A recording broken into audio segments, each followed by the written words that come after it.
Fashion designing নিয়ে যখন কাজ করছি, যেরকম আজকের যে ওয়্যারটা, এটা কিন্তু আমার নিজস্ব একটা ডিজাইনে করা। আমি শার্ট থেকে শুরু করে এখানে ব্লেজার, এবং এটার সাথে দেখেন ম্যাচ করা প্যান্ট আছে, তারপরে জুতোটাও আমি একটু ডিফারেন্ট করে করেছি। সো এটার সাথে আমার মেকআপ গেট আপ, আমার অর্নামেন্টস সব কিছু একটা রেডি থাকে, মানে পুরোপুরি একটা প্যাকেজ, একটা রেডি কমপ্লিট করে দেন আমার আশা কোথাও নিজেকে ওইভাবে সুন্দর করে রিপ্রেজেন্ট করা।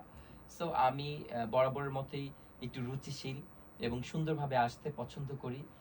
মানুষ যেন আমাকে দেখলে ওয়াও একটা লুক আসে, এরকম যেন বলে যে না, আসলে রুমিকা টোটালি ডিফারেন্ট, যেগুলোই পরে না কেন ওকে ওই একটু আলাদা প্যাটার্নের সুন্দর লাগে, ওর ড্রেসগুলো বলেন, ওর গেট আপগুলো বলেন। তো সবার মতো অ্যাজ ওয়েল এভারেজ আমি ওরকম ড্রেস আপ করতে পছন্দ করি না, আমি আমার মতো করি করি ওইটা ফ্যাশনের ক্ষেত্রে। আবার ইন্টেরিয়র ক্ষেত্রে ধরেন, যখন আমি ইন্টেরিয়র ডিজাইনিং করব, তখন ওই যে ওনার ক্লায়েন্টের রিকোয়ারমেন্টস কি থাকে, ক্লায়েন্ট যদি বলে যে আমাকে ভাইয়া টোটালি একদম রয়্যাল ভিন্টেজ স্টাইলে করে দেন, আমি সেটাও করে দিচ্ছি।